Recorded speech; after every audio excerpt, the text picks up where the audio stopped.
Welcome back to CPAC Live. This is Matt Schlapp, and we have another great show for you today. Today, we're going to get right into politics. There's a very important special election going on that's been going on in California, but Election Day, the in-person voting is tomorrow, Tuesday. So without much further ado, let's bring in Mike Garcia, who's out in his district right now, who's the Republican Trump supporter in the race. Mike, thank you for being with us. Hey, thanks for having me, Matt. Appreciate it. Okay, you're on the ground. The whole country is watching this race. It's a bellwether seat that I believe Hillary Clinton carried in the last presidential election. Why are you going to win? Well, we've got a fantastic ground game going, and I've been running for over a year now. This was the land of Katie Hill, and so we're in a special election now because of her resignation back in November. So we've been preparing for this day for quite a long time, not only the primary back in March and the general coming up in November, but we're very well positioned for the special election here that's going to end tomorrow. We've been actually in a voting window with an all vote by mail opportunity here for 420,000 registered voters for the last 3 weeks. So we've got a great team. We've got 500-600 volunteers on the ground for the last year, making phone calls, doing the true grassroots movement, and raising money, and frankly, keeping up with the Democrats like we've never seen in California before. So Katie Hill, the Democrat who resigned, I guess you might say, in some disgrace, was a very confident, bold, young member of Nancy Pelosi's majority. It seems like Republicans are going to make a lot of gains in these 31 seats that Trump carried, but also in some of the seats that Hillary Clinton carried. Does Nancy Pelosi care who wins this race? I think she does, whether she admits it at this point. They're almost kind of just writing off this election at this point. Yeah, this is critical. This is the first domino in getting the House back, and the country's watching for good reason. Katie Hill had a false confidence, and she was effectively a faker. It was all facade and a marketing plan wrapped around her. And a lot of money bought this seat for the Democrats, and that was the theme back in 2018. A lot of these seats are weak incumbents now by the Dems, and we have a fantastic opportunity to get these seats back. We need good candidates. We need to run hard, not take anything for granted. But I do think we're well positioned to get the House back. Now, I would just say to all of our listeners and watchers, with the election tomorrow, you might be thinking, well, it's too late to really help Mike in the race. But I worry a little bit that a large percentage will be mailed votes. And we've read all this stuff about going on in California with the changes in election law that allows folks to do ballot harvesting and some of these other programs. Are you worried about fraud in this election, or do you feel like there's enough transparency that you have a handle on it? Hey, well, I've been in California too long to not be worried about fraud here with these elections. We saw so many elections flip leaders in the last couple hours, last couple minutes, days after the election in 2018. So our strategy all along has been to create a large enough margin of victory so that we can compensate and account for any funny business coming out of the left. Even over the weekend, they're opening new voting stations in dense areas that favors my opponent. So it just all stinks, and you've got to just keep your foot on the pedal and keep working on that margin. We were, as of Friday close of business, we were roughly 11,000 votes up, and in a special election, that's a pretty healthy margin to have an advantage. But like you said, it's California. So we need to just keep our eye on it. And we're being very vigilant.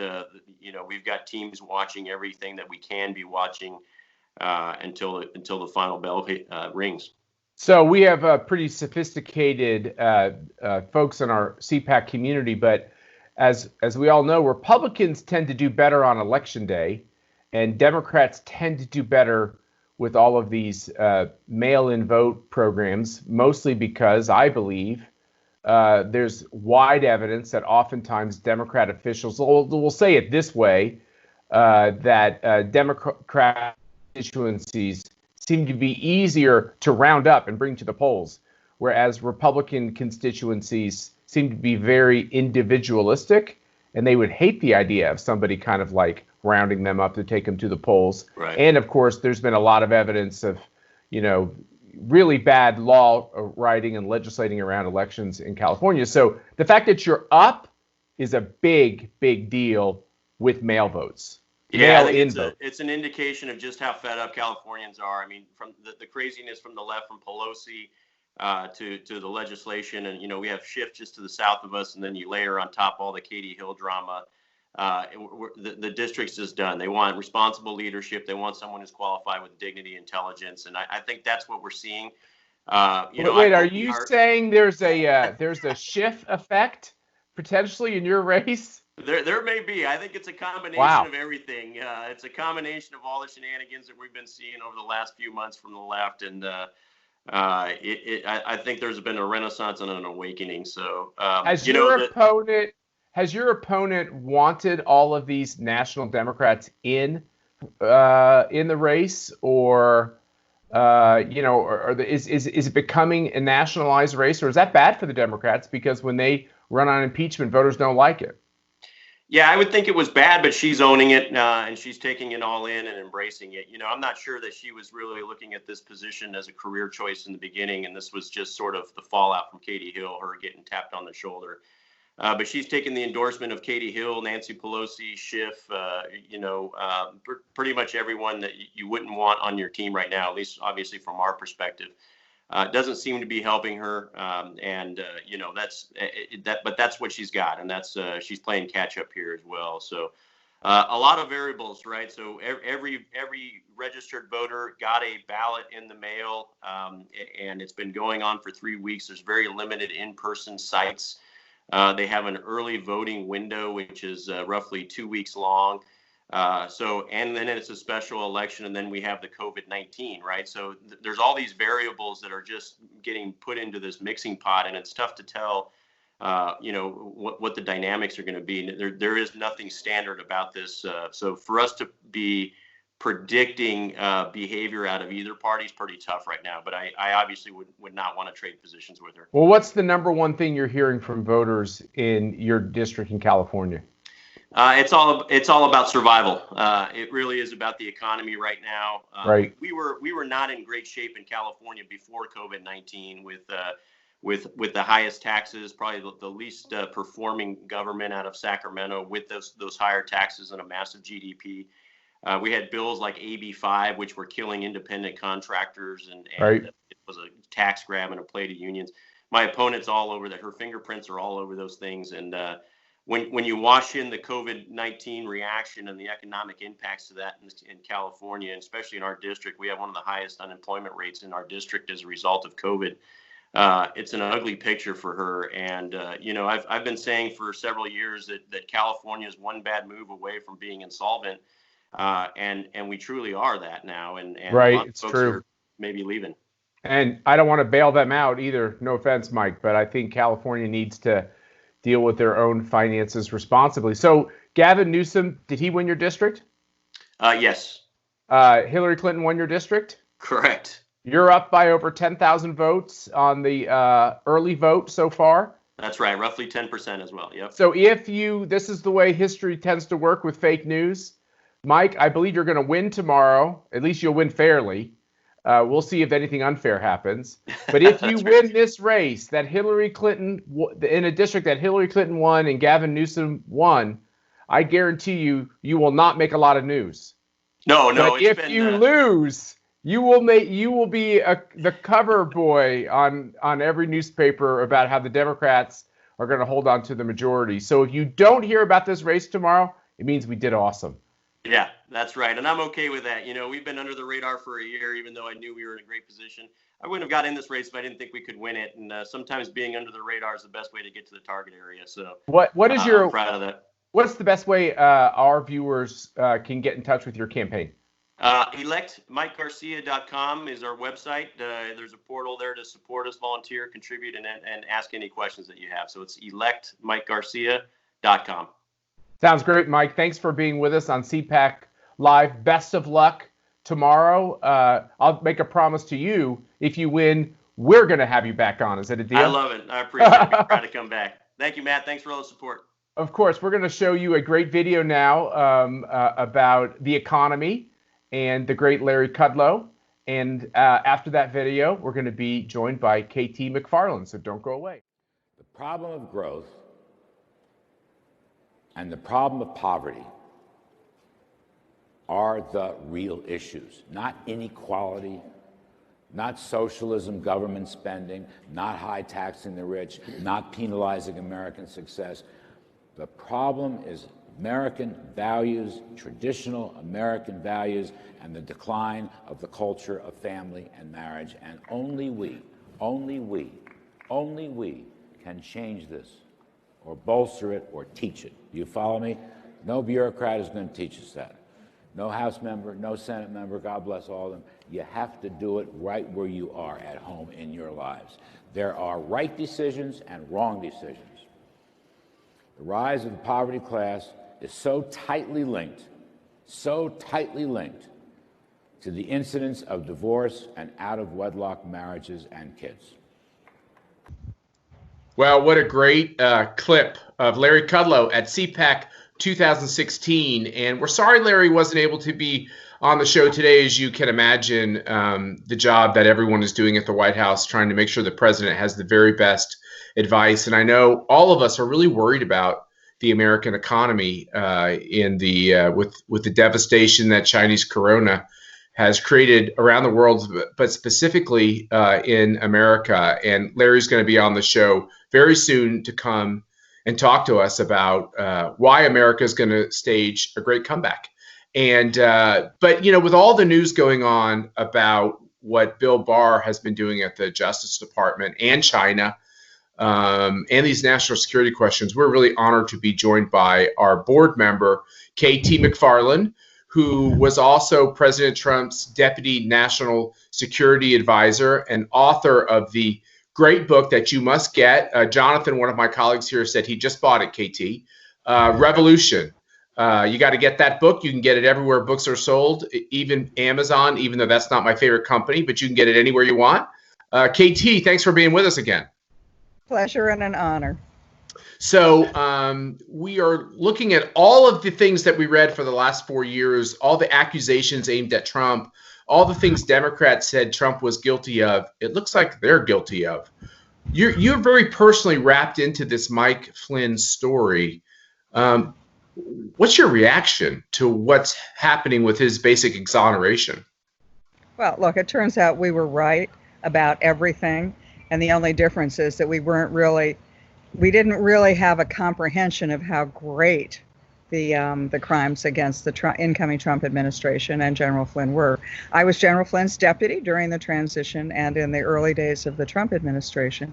And it was really clear from the very beginning that Flynn was targeted, and he was targeted by the intelligence community, working in concert with their friendly media sources at the Washington Post, CNN, and the New York Times. And he was targeted to really get him removed from office. He was targeted. Right. He was targeted by the FBI. He was targeted by the Mueller investigation, and I was targeted as well. It was supposed you were to be targeted.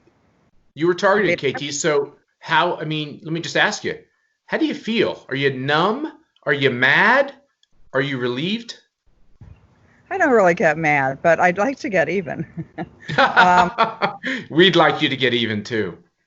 Look, I mean, these people not only destroyed my career, destroyed General Flynn's career, but their real goal was to destroy President Trump's, administration. They still didn't get over the fact that he won 2016 and basically tossed them out of office. So what did they want to do? They wanted to hobble his administration from the very beginning. And we now know from the documents that are coming out, it was a fraud. It was a hoax. The whole Russia investigation, they knew there was no collusion with the Trump administration, and yet they pursued it. They pursued it in the House Intelligence Committee. They pursued it with the FBI investigations. They pursued it with the Mueller investigation. And they tried so hard to bring me down. They did exactly to me what they were doing to General Flynn, except we didn't know it at the time because we weren't allowed to talk to each other. So what people might not understand, that when you serve at the White House in a Republican administration, because this is basically a Republican issue, the Republicans are the ones that get brought down in these politicized investigations. But KT, the taxpayers don't pay for your lawyers, right? No, and that, that's a dirty little secret. The government, the deep state, they understand that they can charge you with just about any crime they want. They can, in our case, in my case, in Flynn's case, they seized all of my documents, my communications, text messages, phone logs, emails. They have them, and then they hold them in their hot little hands, and they start quizzing you about it and saying, well, what did you say on this phone call?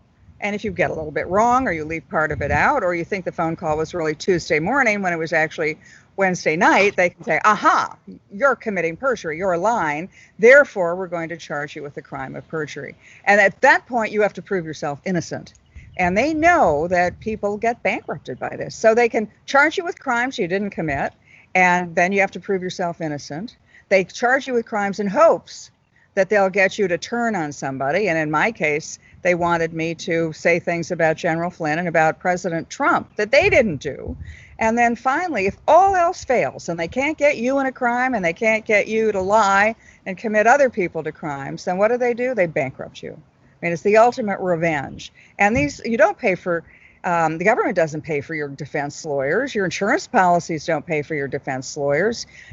For me, it was high six figures, hundreds of thousands of dollars. For General Flynn, millions of dollars. He lost his house. He lost his savings. I lost my retirement plan. But the government knows, the deep state, the Democrats on the Hill, that if all else fails, they'll just bankrupt you just for the fun of it. And I think that's why it's gotten so out of hand. And it really has to stop. And those people have to be held responsible. I talked about this on the last show, but for Mercy and I, we hadn't been married very long at all. And you're right. It's, for us, it was over $250,000 in legal fees. And I was never even the subject of any of these investigations. But once they can kind of wrap you up in them and you go to a grand jury and the FBI comes knocking on your door, you're going to have a good legal counsel. And it costs a lot of money. And the other thing is, what people don't understand is the stress. Psychologists will tell you that there's many stressful things a human being can go through. Obviously, a serious illness, a divorce. Mm-hmm. Do you understand that being investigated for a potential crime or wrongdoing is literally one of the most stressful things a human being can go through? And KT, I remember talking to you at different times during this whole process. That's the thing you can't really put a price tag on. The stress the individual goes through, what you went through, what Mike Flynn went through, what Donald Trump went through, what Donald Trump's kids have had to go through. It's what the Democrats must be doing it on purpose as almost like a psych ops to try to push conservatives out of office. Yeah, to punish you. I mean, you're never going to get near it again. I mean, for me, I was so desperate at one point, and I'm almost ashamed to admit it, Matt, but they had come after me for 20, 30 hours of questioning and accusing me of this and implying that. And I finally turned to my lawyer and said, when they subpoenaed me one more time, I said to him, what on earth do they want? There's nothing left. I've told them everything I know. And he said, well, they have a narrative that they want you to reinforce, and you're not reinforcing that. So they're just never going to quit. At which point I then turned to my husband and said, Alan, I think let's just give them what they want. Like I'll say, what do they want me to say? I'll say it. I just want this to go away. At which point my wonderful husband of 36 years with enormous integrity said, honey, you can't do that. You'll never live with yourself if you lie either about yourself or about other people. And then I said, but we'll go bankrupt. I mean, we'll lose the house. Well, the rest of my life will be spent trying to clear my name and defend myself in courts. My career is over. And he said, well, that's just, you can't lie. And so in the end, I told my lawyer, you call those people at the Mueller investigation and tell them that I'm not going to lie. I'm not going to be pressured. And if they want to charge me with whatever crime they're going to dream up, I'm just going to spend the rest of my life fighting it. And that should never have happened. I'm somebody 50 years of experience. I've been in every administration going back to the Nixon administration. I've been known for my integrity and character and sort of willingness to tell what I think is truth to power. And yet I was targeted. And it doesn't compare at all to the pressure that General Flynn had, because when they went to him, they blackmailed him about his son. And they said, unless you plead guilty, and they knew it was a crime he didn't commit. They had all the records. Unless you plead guilty, General Flynn, we're going to charge your son with a crime, and his will be over. So I always thought the FBI were our friends. These were the good guys fighting against terrorists and bad guys. I will never let an FBI agent into my home again without a lawyer present. I will never talk to an FBI agent, even at a cocktail party, unless I've got a lawyer present, because it turns out they were not our friends. They were trying to set up anybody having to do with President Trump and try to get them on whatever crime they could dream up. Why? Because they wanted to end his presidency before it even began. And they were even willing to I want to say, let's go to this they. Yeah. They, and I saw you on an interview earlier today. There's not any chance, you'd have to be awfully naive to believe that James Comey was doing this without any direction from President Obama and Vice President Biden. Is it a very fair question for us all to ask, what did President Obama know? What did Joe Biden know? And as you said earlier today, and when did they know it? Just like they said with Nixon, although I think this is much worse than anything Nixon did. Much worse. Yeah, because what it is the intelligence community. James Comey has even bragged about setting General Flynn up. And so he openly bragged about it. His deputy, McCabe, he's also talked about it. Senior officials at the FBI even had the gall in their own handwritten notes to say, what's our objective in these interviews? To get him fired? To trap him in a lie, to trap him in a perjury trap. They were setting it up, and they were so sure they were never going to get caught that they were openly talking about it amongst themselves and even on national television. So how high up did it go? Well, the documents that have come to light really in the last 3 days, from the House Intelligence Committee interviews and from the documents that have been released by the Justice Department in the case of the motion to dismiss General Flynn's charges, it's really clear they were talking about it in the West Wing of the White House. And President Obama knew all about it. There was a meeting on January 5th, 2017. There was a meeting to discuss, quote, Russian interference. But at that meeting, President Obama knew all about the wiretaps on General Flynn. And he wasn't told, supposedly wasn't told by the FBI. Who told him? I know, Matt, and this is something that has not yet come out, but should. When General Flynn and I met in December, 2 weeks before this all started, General Flynn and I met in the West Wing of the White House in Susan Rice's office. And it's a normal thing. You know, the outgoing administration talks to the incoming administration, and they basically say, we're turning over everything to you. Here's where the state of play. And you talk about the Middle East, the battle against ISIS, and Africa, the South China Sea. We talked about everything. They brought up nothing about Russia, and now I know why. They had already set it up. They had set the thing in motion right after the election, and probably in some instances even before the election. And KT, and they knew, this is the part that just makes me so angry, they knew there was no collusion. They knew there was no inappropriate contact. It was all a setup. It was all a setup. Talk about fake news. It was all a setup, and it was a setup designed to trap people in the Trump administration, the higher up the better, and to really hobble President Trump's ability. Why? I mean, they hated Trump for sure, but they also wanted to prevent Trump from doing what he was elected to do, which was to drain the swamp. And the other thing, Matt, that's really worth talking about is the role of the media.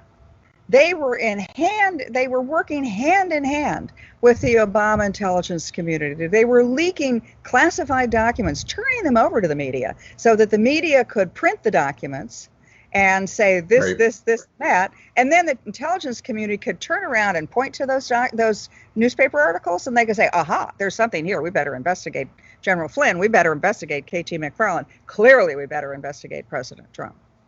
Yeah, no, that's right. And the President Trump is saying now that he's basically running against the fake news media. He's saying that the Democratic Party isn't just the Democratic Party; it's a combined party of most national news organizations and the Democratic Party. And he's right. You can't really get a fair hearing in many of these national news sites. Right. But it's bigger than that, Matt. It's also the deep state. I mean, I never used to believe in the deep state like there was some big cabal. I always believed that it was a bureaucratic state that wanted to make sure it got bigger and more powerful and took away the rights of the American people and put them in their back pocket. But I think that what we're now seeing, these were career bureaucrats, right, unelected, unaccountable to anybody, life employment. They could never be fired. They could only be either promoted or maybe pushed to the side, but they had all the power, and their attitude is, look, presidents come, presidents go, we're here forever. And it's them working with the media, the the partisan pro-Democrat media, and in this case, the intelligence community, and they were all working together to make sure that President Trump could not carry out his mission, which was to drain the swamp, fix the economy, redirect American foreign policy. To me, that's much bigger than an internal cabal and coup from within the administration. That's the whole Washington establishment. We all of us at the ACU, the staff, the board, Dan Schneider, the executive director, we all feel really our hearts broke for you as you went through all of this. And I'm sure you're asking yourself, like you said earlier, they tried to destroy me, they took my money. You said they ended your career, which I don't believe. But I wonder if you can understand that although it's been so personally painful for you and for Alan and for your family and Mike Flynn and his family, but because of what you all went through, Donald Trump has done something that no president I could have ever imagined ever doing, which is it exposed the fact that we've got a massive problem with our government, with the deep state, and it's colluding with the media, and the fact that a lot of innocent people were getting screwed and railroaded over the years, and there was no way to change it up. All of this might have broken and taken that all down. Have you ever thought about that? That actually, as painful as it is, it could actually save the country? As much as it pains me to have to say this, I would do it all over again if the end result is that Donald Trump exposed, and the Trump administration and a couple of good guys at the Justice Department, they expose the rot and the corruption and the venality that's been in our permanent government, and expose it, and for what it is, not only hold people accountable, not a bunch of mid-level guys, but senior people, and find out, what does Susan Rice know and when did she know it? What did Joe Biden know and when did he know it? What did President Obama know and when did he know it? We know that James Comey was in on it from the very beginning. He's even said so publicly. But what is this? Who's in charge of America?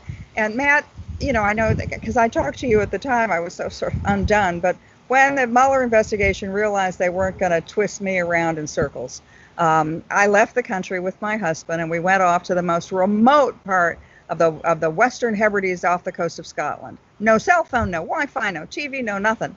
And I tried to think, what's going on to America? What's my country? What's going on here? And I realized that this was a real revolution, that Donald Trump is a revolutionary. And the revolution is to say that we, the people, are in charge of our government. It's the greatest experiment in the history of the world that we can be self-governing, and that this is going to be the price that people have to pay, myself included, as collateral damage, but to get the government and the power back where it was originally intended to be, in the hands of the people. I don't want to get all full of myself, but I have to say I'm very in this, trying to recapture, both by assisting Donald Trump with his great conservative agenda, this rethinking the approach to China, but also what we're doing in places like Hong Kong and other important countries, which you've been with us on around the country, around the world. The role CPAC has played, Margaret Thatcher, one of my great heroes, and I can say she was at least a good acquaintance, if not a friend. She said, first you win the argument, and then you win the election. And CPAC, you, Dan Schneider, Ian, everybody who's been involved with CPAC from the beginning, and the mission that you've taken upon yourself when you resurrected CPAC a decade ago was to win the argument and explain to people this is the price of freedom, and this is something that we have to fight for every generation, or somebody, big government, will always be whacking away at it and trying to take away the freedoms of the people. So you personally, and CPAC as an institution, more than anybody in the country, has upheld those rights. And when nobody was listening to you, when everybody was making fun of you, you absolutely stood your ground. And as a result, not only have you won the election with the election of Donald Trump in 2016, you're going to win the re-election in 2020, but the spark you've ignited in this country has traveled all over the world. Well, now I do feel I feel full of myself now, KT. So finally, I have a feeling, Dame Margaret Thatcher and the great hero of our movement, Ronald Reagan. My guess is they're pretty proud of KT McFarland. And they're pretty proud of CPAC. I remember going to CPAC in the Ronald Reagan days when it was just a group of people meeting in a little conference room. And look at how it's grown. It's now not only a national movement, but it's an international movement. And you're changing the world. And God bless you for it. Well, KT McFarland, God bless you too. This is a very important moment for your voice to be heard so that America can heal these wounds and fix the rot, as you said, replace the wood in the foundation, because we're the only hope that the globe has, and we know that. And we're so proud that you're on our board. We're so proud that you could join us again today. As you all know, Monday, Wednesday, and Friday, we come at you at 3:30 p.m. Eastern Standard Time. You can watch us on our website at conservative.org. Just click the link for CPAC Live. You can watch us on Facebook. You can watch us on our official site on Twitter. And we're expanding the platforms on which you can watch us. Our viewership has really been taking off because we all want to hear the truth and we all want to get reconnected with each other. So thanks for joining us on CPAC Live, and we will see you Wednesday.